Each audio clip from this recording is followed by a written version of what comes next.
當掃描資料嘅時候，有時會遇到唔同種類嘅文件，如一般紙張、收據、證件等，但係礙於唔同尺寸，甚至張數太多，導致唔能夠以單一 PDF 掃描。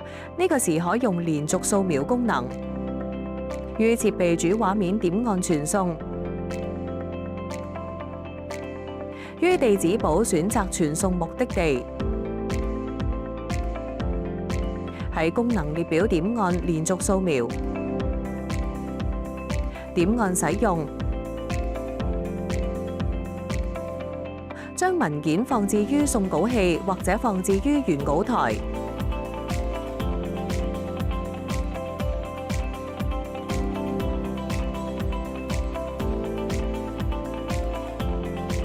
點按啟動開始掃描。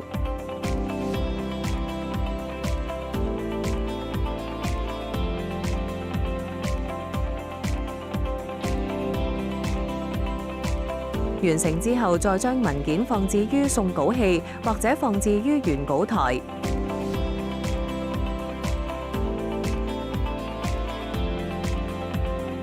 然後點按掃描下一份原稿，繼續掃描。